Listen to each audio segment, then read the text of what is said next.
ओम शांति जी। कैसे हैं आप सब? आशा करता हूँ बहुत अच्छे होंगे। आज ध्यान में परमात्मा बता रहे हैं कि इस सृष्टि का जन्म कैसे हुआ, यानी कि अनंत जो ब्रह्मांड है सूक्ष्म में, वो कैसे जन्मे और फिर स्थूल ब्रह्मांड कैसे जन्मे और ब्रह्मांडों का लय हो जाता है और फिर से ये बन जाते हैं, ये कैसे? तो कृपया ध्यान से सुने।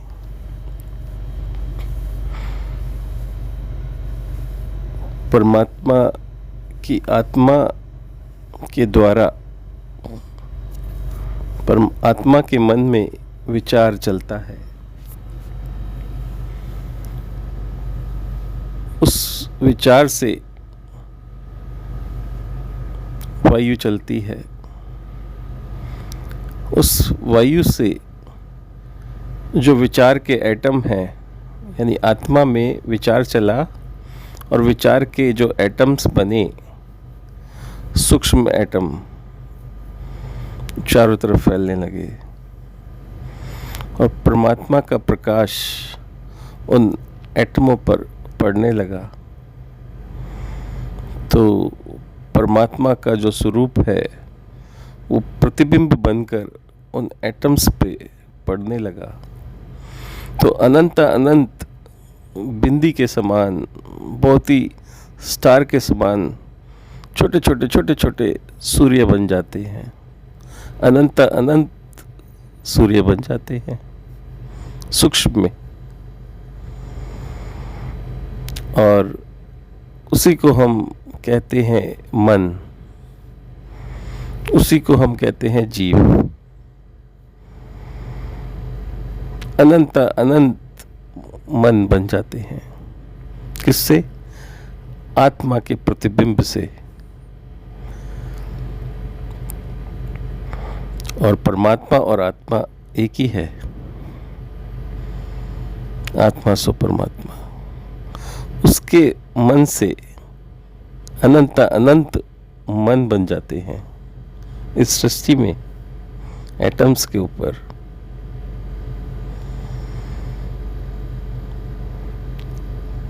और मन जब बहुत सारे बन जाते हैं, कोई छोटा मन, कोई बड़ा मन, तो उन मन के अंदर भी विचार चलता है और उन विचारों से तन्मात्राएं बनती हैं, महातत्व बनता है, इंद्रियां बनती हैं, और उन तन्मात्राओं से पांचों तत्व बनने लगते हैं, यानी कि स्थूल के एटम्स बनने लगते हैं जो स्थूल की आंखों से दिखाई देते हैं, और सूक्ष्म के एटम इन आंखों से नहीं दिखाई देते हैं, वो सिर्फ ध्यान में ही देखे जा सकते हैं। सूक्ष्म इंद्रियां भी इन आंखों से नहीं दिखाई देती है, वो भी सिर्फ ध्यान में दिखाई दे सकती है। तो आत्मा के मन से मन बना और मन से 24 तत्व बने, और 24 तत्व इस प्रकार हैं। 5 स्थूल पदार्थ हैं, 5 इंद्रियां हैं, 5 सूक्ष्म इंद्रियां हैं, 5 ज्ञान इंद्रियां हैं, एक मन है, एक बुद्धि है, एक अहंकार है, और 24वां तत्व मन है। किससे ये सब बने? आत्मा के मन से। कैसे बने? प्रतिबिंब से। यानी आत्मा परमात्मा का जो प्रतिबिंब है वो किस पर पड़ा? उसी के मन विचारों से जो सूक्ष्म एटम्स निकले उस पर पड़ा, प्रतिबिंब बना। जैसे हम शीशे में अपनी शक्ल को देखते हैं, अपना रूप देखते हैं, और हजारों शीशे लगा दिए जाएं तो एक ही रूप हजारों जगह एक समान दिखेगा, एक जैसा दिखेगा। जो गुण रूप के होंगे उसके विपरीत गुण उसके प्रतिबिंब के होंगे, क्योंकि बिंब का उल्टा प्रतिबिंब होता है। तो इसी तरह इस दुनिया में आप देख रहे हैं कि सभी परमात्मा के गुणों के विपरीत हैं यहाँ पर। और जो जान जाता है, जो जाग जाता है, वो परमात्मा के गुणों के अनुसार बन जाता है। और जब वो बन जाता है तो दुनिया वाले उसको पागल कहते हैं। और वो पागल जिसे कहते हैं वो दुनिया को पागल कहता है।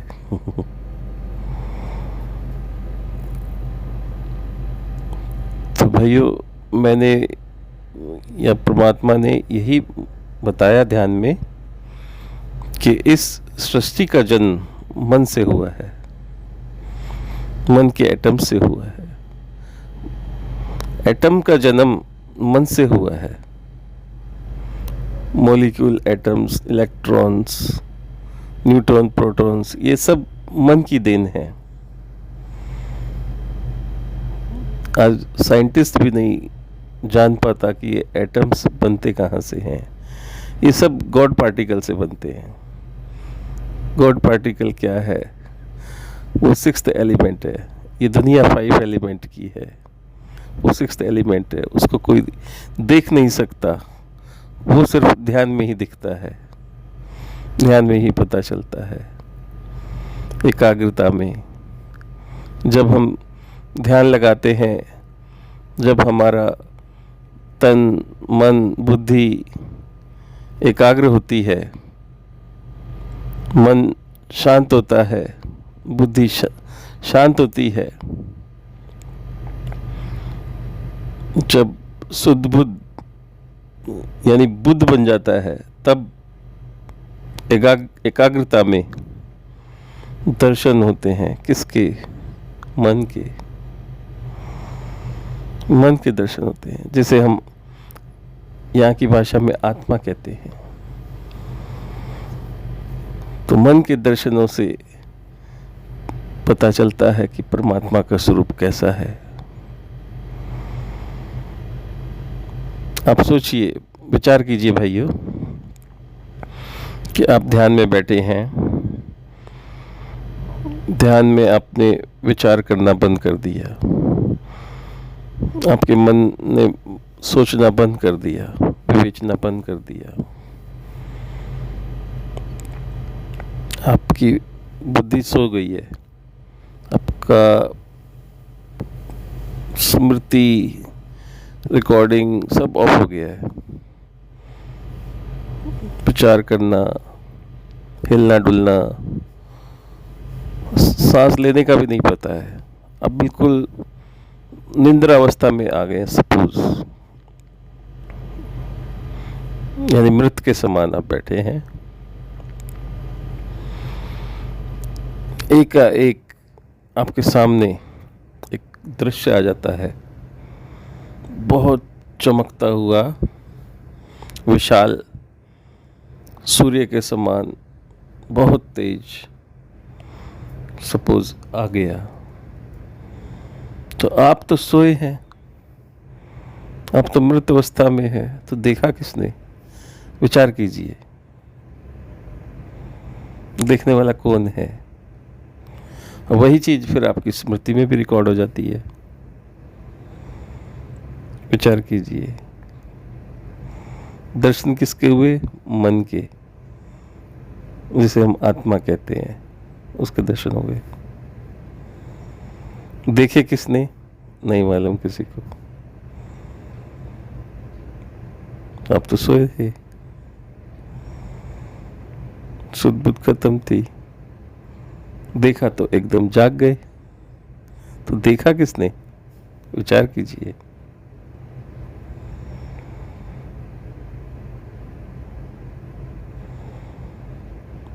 तो देखने वाला कौन है? परमात्मा। दिखा क्या है? मन। दृश्य दिखा।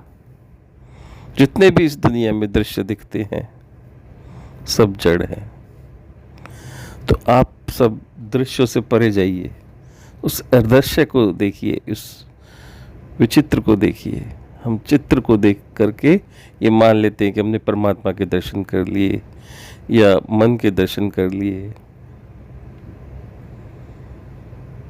ये सब ब्रह्म है। तो ब्रह्म से बाहर निकलिए और ब्रह्म को जानिए। जब ये शरीर सो जाता है, मन सो जाता है, इंद्रियां सो जाती हैं, एकदम आप बुद्ध बन जाते हैं, तब आपके अंदर जो जाग रहा होता है वो परमात्मा है। वो चेतना है, आपकी चेतन स्वरूप है। चेतन हमेशा हर पल जागता है। एक समय आता है मन भी सो जाता है, शरीर भी सो जाता है, इंद्रियां भी सो जाती हैं, बुद्धि भी सो जाती है, मगर चेतना हर पल जागती है। चेतना जागृत है। जागृत चेतना हर पल जागती रहती है, 24 घंटे, कभी नहीं सो सकती।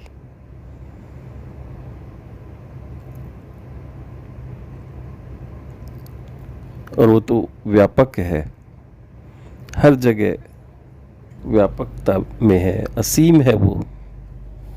लेकिन मन सीमित है।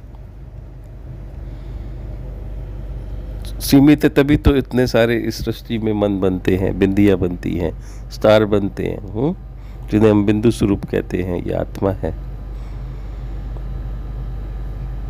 तो सोचिए, उस असीम का प्रतिबिंब बनता है, जैसे कि एक सूर्य का प्रतिबिंब बनता है। जब बारिश होती है, ओस पड़ती है घास पर, उसके कितने सारे सूर्य के प्रतिबिंब उस घास पे दिखाई देते हैं।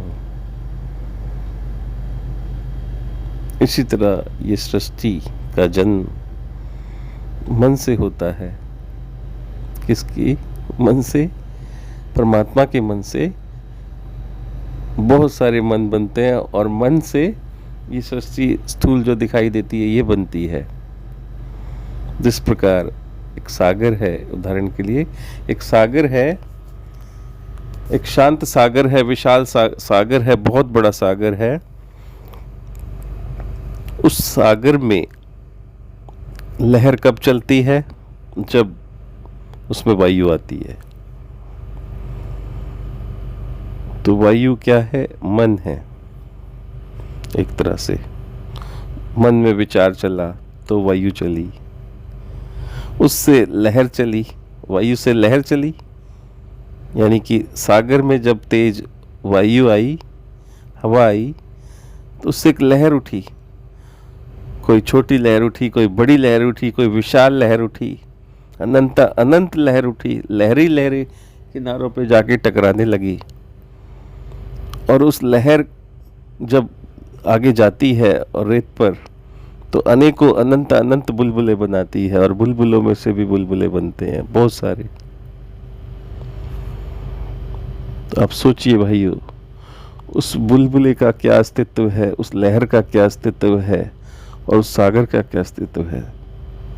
सभी का अस्तित्व एक ही है, पानी, जल। और जब लहर जाती है, रेत से टकराती है, बुलबुले में से बुलबुले बनते हैं और लय को चले जाते हैं। कुछ ही देर में वो सब समाप्त हो जाते हैं और लहर भी गायब हो जाती है। और जब हवा बंद हो जाती है तो सागर शांत हो जाता है, लहरें आदि बंद हो जाती हैं। यही एक मन की स्थिति है। मन में विचार आते हैं और विचार आने बंद हो जाते हैं। मन क्रिएशन करता है और उसके विचार चलते हैं। कभी एक विचार आता है, कभी दूसरा आता है, कभी तीसरा आता है। मन शांत ही नहीं बैठता। इसी तरह आप सागर के किनारे जाकर बैठिए, सागर शांति नहीं बैठता, उसमें लहर आती ही रहती है। इसी तरह मन में विचार आते ही रहते हैं, इच्छाएं जागती ही रहती हैं।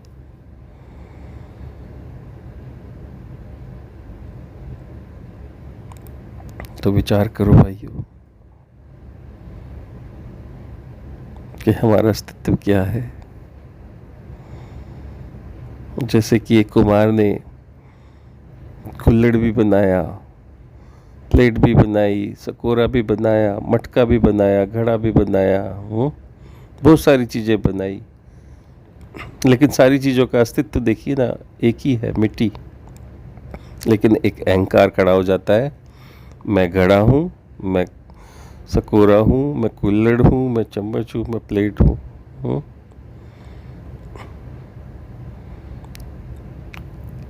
कोई बड़ा दिखता है, कोई छोटा दिखता है, लेकिन वास्तव में सबका अस्तित्व एक ही है, मिट्टी।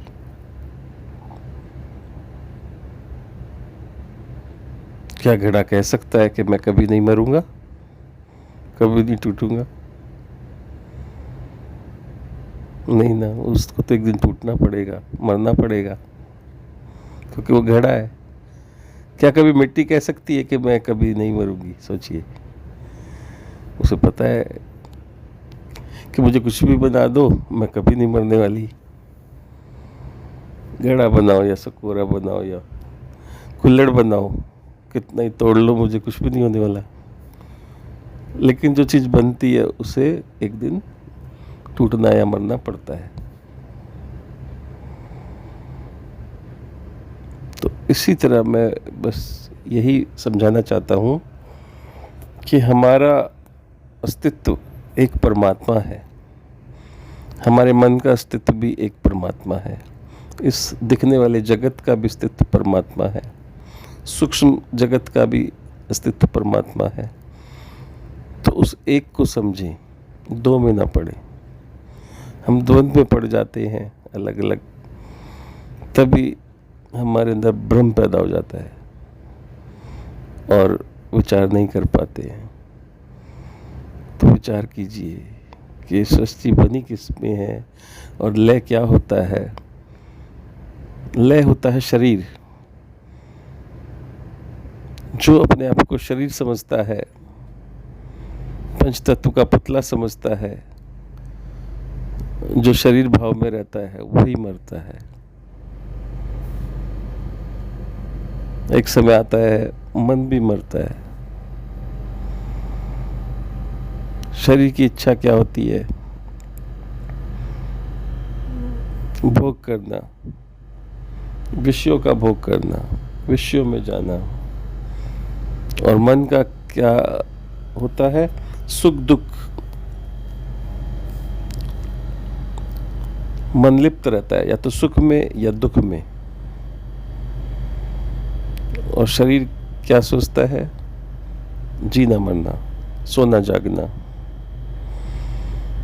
मन सुख दुख चाहता है, लेकिन आत्मा निर्लेप है, वो आनंद चाहती है और आनंदित रहती है। वो चेतन है, हमेशा जागती रहती है। जब आप सो जाते हैं, सोचिए आप सोए हैं बेड पर, आप निद्रावस्था में हैं, आपको नींद आ रही है, नींद में आपको सपना आ गया। सपोज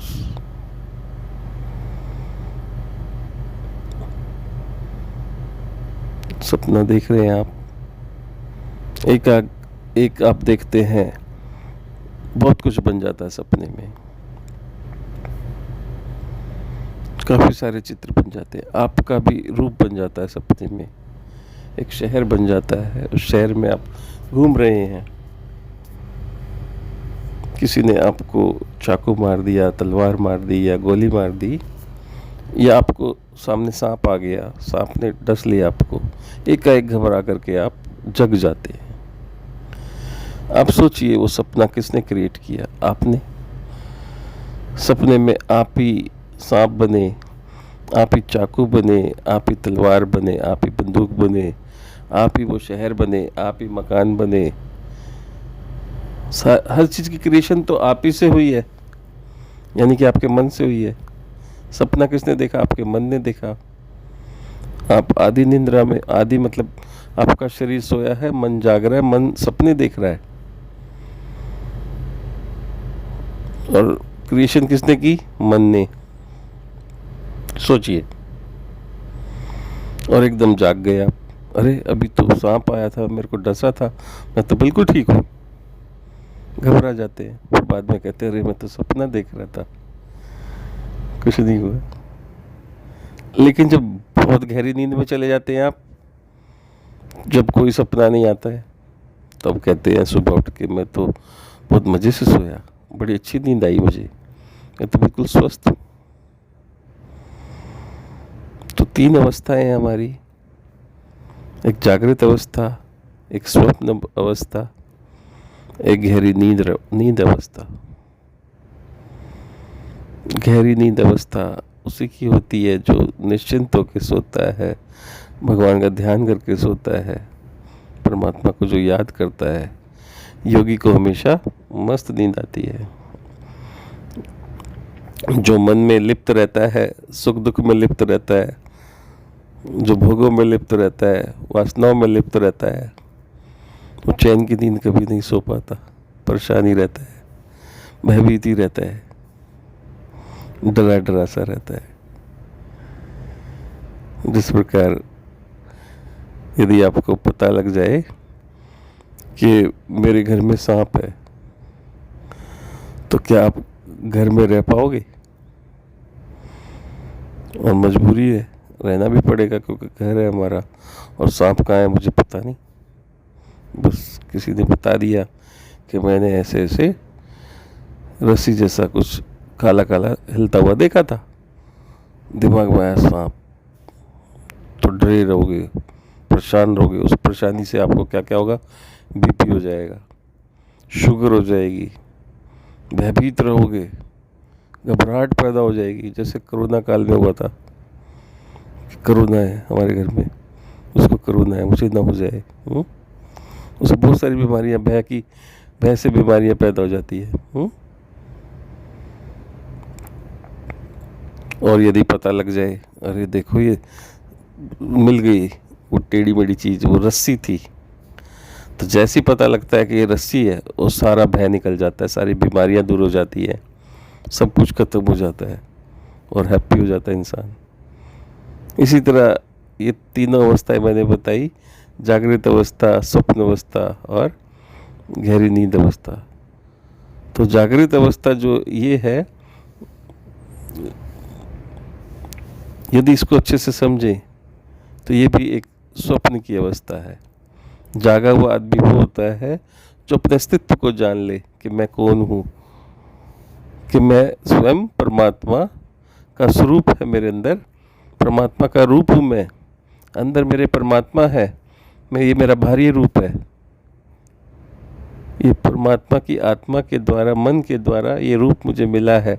अंदर से हम सब एक हैं, एक ही आत्मा सब में विराजमान है, सभी में वो व्यापक है, वो असीम है, उसको कोई काट नहीं सकता, कोई भेद नहीं कर सकता, अलग अलग नहीं कर सकता, वो व्यापक है सभी में, वो निर्लेप है, वो सर्वनिवासी है, हर जगह वास करती है। लेकिन हम अलग अलग मानते हैं, इसलिए हम परेशान रहते हैं। जब ये भेद पता लग जाएगा कि हम सब एक हैं, तो एकता आ जाएगी, एक पावर क्रिएट होगी। आप देखो ना, जब 5 उंगलियां एक हो जाती है, कितनी पावर आ जाती है। और मुट्ठी को खोल दो, हथेली को, तो पावर कम हो जाती है। एक उंगली में पावर इतनी नहीं होती जितनी बंद मुट्ठी में होती है। तो आज हम सब अज्ञानता के कारण बिखरे हुए हैं। जब सबको पता लग जाएगा कि हमारा एक धर्म है, एक धारणा है, हमारा एक अस्तित्व है, एक परमात्मा है, हम बिल्कुल भी बटे हुए नहीं हैं, हम अलग अलग नहीं हैं, एक जैसे विचार होंगे, शुद्ध विचार होंगे।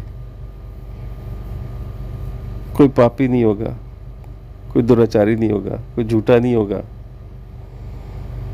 सब सत्य बोलेंगे। तो आप सोचिए कितना बदलाव आएगा। राम राज्य आ जाएगा, एक तरह से सतयुग आ जाएगा। कितना प्रेम बरसेगा, सोचिए। ये भेदभाव मिट जाएंगे।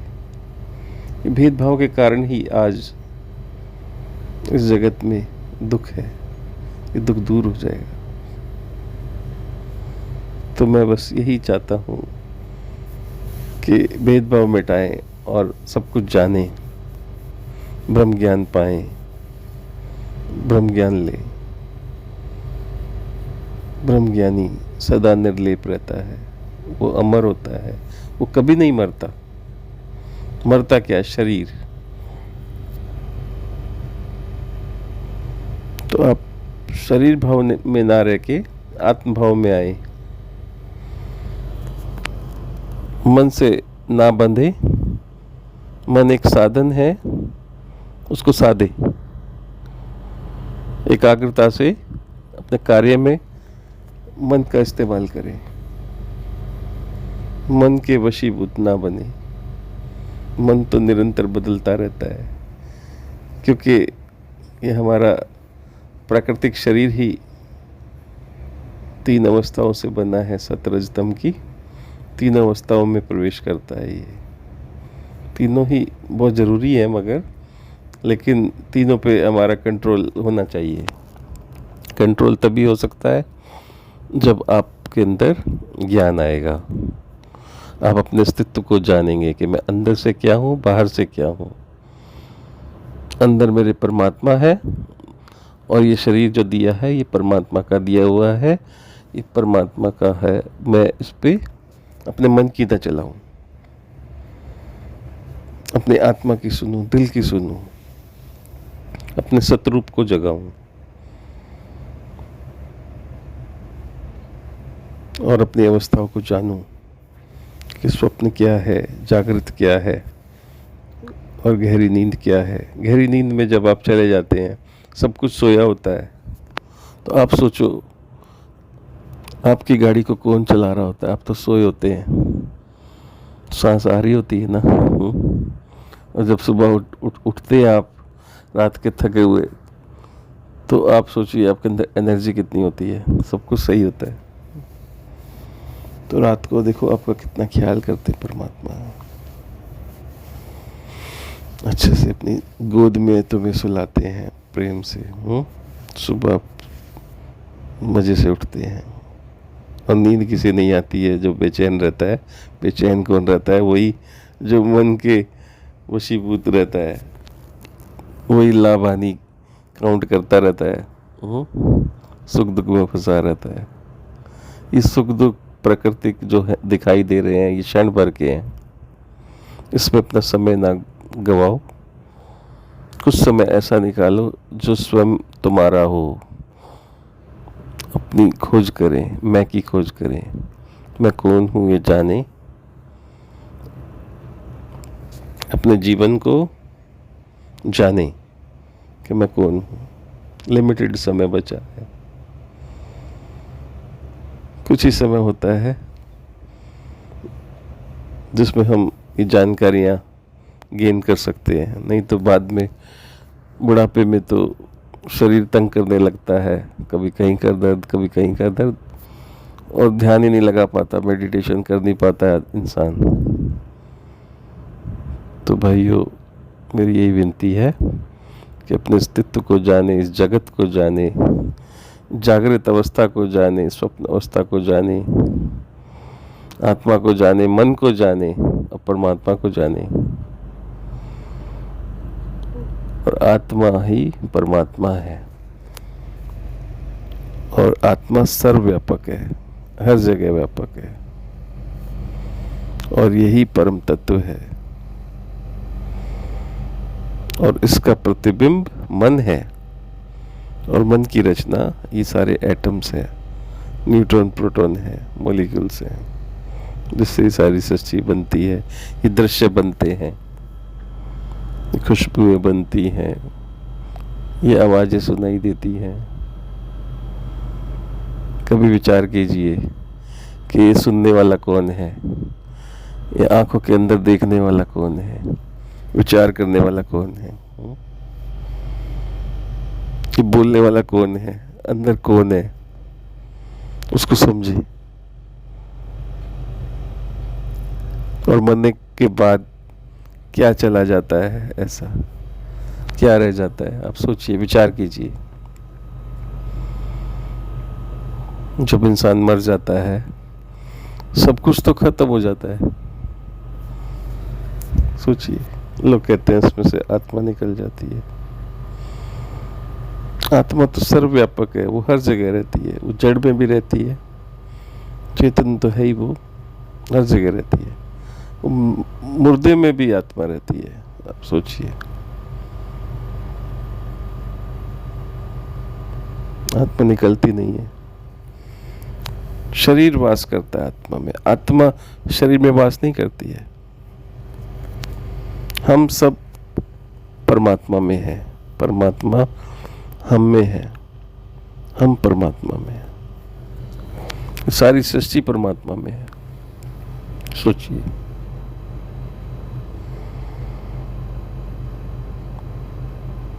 ये सारी सृष्टि उस व्यापक आकाश के अंदर है जिसे हम परमात्मा कहते हैं। सारी ही सृष्टि, और ये अनंत अनंत सृष्टि है, बहुत बड़ी सृष्टि है। इस सृष्टि को कोई देख नहीं सकता, कोई साइंटिस्ट पूरी सृष्टि को नहीं देख पाया आज तक। इतनी बड़ी स्थूल सृष्टि है और सारी परमात्मा के अंदर है, यानी हम परमात्मा में हैं। आप सोचिए, जब कोई मर जाता है तो क्या वो सृष्टि से बाहर हो जाता है? वो इसी आकाश के अंदर होता है। विचार करो कि मरने के बाद क्या होता है। विचार करो, कुछ नहीं होता। उस शरीर उसका जड़ बन जाता है। वो भयभीत होने के कारण अपना शरीर चेंज कर लेता है। यानी ये शरीर बना था मन के द्वारा, मन निकल जाता है उसमें से। मन निकलने के बाद वो ट्रांसफर हो जाता है दूसरी जगह, बस। और ये शरीर जड़ बनने के बाद मिट्टी बन जाता है। मिट्टी को लोग कोई दफना देता है, कोई जला देता है। इसी तरह ये सृष्टि चलती रहती है, बदलती रहती है। मान लो बहुत सारे घड़े रखे हैं, उन सभी में पानी है। ऊपर से प्रतिबिंब पड़ रहा है परमात्मा का, जिसमें अंतःकरण बन रहा है। उस अंतःकरण में जो सूर्य का प्रकाश दिख रहा है, सभी में सूर्य नजर आ रहा है, वो सब अंतःकरण है, यानी मन है। वो मन बन गए हैं। और मन की प्रॉपर्टी तो आपको पता होगी, जिसके अंदर बुद्धि होती है, अहंकार होता है, चित्त होता है। तो ये तीनों चीज़ें मिल करके अंतःकरण बनता है, एक उसी से बाह्यकरण बनता है, शरीर बनता है।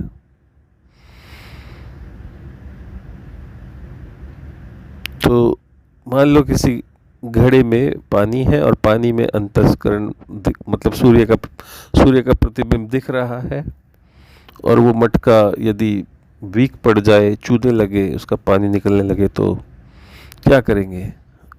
हम उस पानी को दूसरे मटके में डाल देंगे। वो मटका तो बेकार हो गया। तो जिसमें डाला उसमें भी सूर्य नजर आने लगता है, यानी उसमें भी मन बन जाता है। मन से फिर शरीर बन जाता है। तो जो उसने कर्म किए हैं, उसकी रिकॉर्डिंग है, वो कहीं नहीं जाती, वो ट्रांसफ़र हो जाती है दूसरे शरीर में। तो जो कर्म उसने किए हैं वो तो अगले जन्म में भोगने ही पड़ते हैं। तो कार्मिक स्टोरी को भी आप समझें, कर्म बंधनों को समझें कि जो हमें दूसरा शरीर मिला है, जो हमने कर्म किए वो तो भोगने ही पड़ेंगे। पुण्य किया पाप किया वो तो हमारे सामने आएगा ही आएगा, वो कभी आपका पीछा नहीं छोड़ सकता। वो पीछा तभी छूट सकता है जब आप योग अग्नि में अपने आप को बदल सके। बदलोगे कैसे? सोचिए, विचार कीजिए।